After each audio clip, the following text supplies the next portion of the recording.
नया साल 2026, लेकिन शुरुआत बिल्कुल भी सामान्य नहीं। जनवरी की एक अंधेरी रात, आसमान में लड़ाकू विमानों की गड़गड़ाहट और कुछ ही पलों में एक देश की राजधानी पर हमला।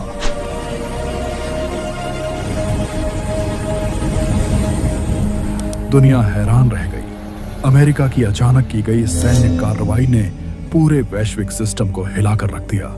विशेषज्ञ कह रहे हैं ये 2026 के लिए अच्छा संकेत नहीं है। और इसी बीच एक नाम फिर से चर्चा में आ गया, एक ऐसा नाम जिसकी भविष्यवाणियां सदियों बाद भी डर पैदा करती हैं, नॉस्ट्रेडम्स। क्या 2026 तीसरे विश्व युद्ध की ओर इशारा कर रहा है? पुरानी भविष्यवाणियों में कहा गया था कि एक ऐसा समय आएगा जब धर्म, सत्ता और राष्ट्रवाद दुनिया को हिंसा की आग में झोंक देंगे। इंसान का ही दुश्मन बन जाएगा। देश के खिलाफ खड़े होंगे और यह संघर्ष मानव सभ्यता को विनाश के कगार पर ले जाएगा। पिछले कुछ सालों में हमने इसके संकेत पहले ही देख लिए हैं, लेकिन 2026 शायद सबसे खतरनाक मोड़ साबित हो। अब सुनिए अगला संकेत जो सबसे ज्यादा डराता है। भविष्यवाणी में कहा गया था, रात के अंधेरे में मधुमक्खियों का झुंड हमला करेगा। ये मधुमक्खियां असल में कीड़े नहीं थीं। ये एक संकेत था, संकेत गुप्त, अचानक और पूरी तरह योजनाबद्ध हमले का।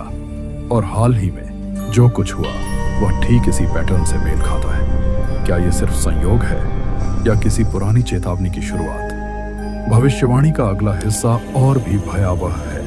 कहा गया है कि एक बड़ा युद्ध 7 महीने तक चलेगा। इस दौरान हजारों लोग मारे जाएंगे, शहर तबाह हो जाएंगे और 2 ताकतवर नेता आमने सामने खड़े होंगे। दोनों को लगेगा कि जीत उनकी ही होगी, लेकिन यही जिद इस युद्ध को और खतरनाक बना देगी। अब आखिरी संकेत और शायद सबसे डरावना, समुद्र। भविष्यवाणी कहती है कि एक विशाल जहाज समुद्र में डूबेगा, बंदरगाहों पर तनाव बढ़ेगा, समुद्री रास्ते बंद होंगे, अनाज की कमी होगी और महंगाई हर देश को झकझोर देगी। इस आर्थिक दबाव में कोई बड़ा नेता या ताकतवर सत्ता गिर सकती है। अब सवाल ये नहीं है कि ये भविष्यवाणियां सच हैं या नहीं, सवाल ये है, क्या दुनिया वाकई उसी दिशा में बढ़ रही है जिसकी चेतावनी सदियों पहले दे दी गई थी? 2026 क्या ये सिर्फ एक साल है या इतिहास बदलने की शुरुआत? फैसला अब आपको करना है।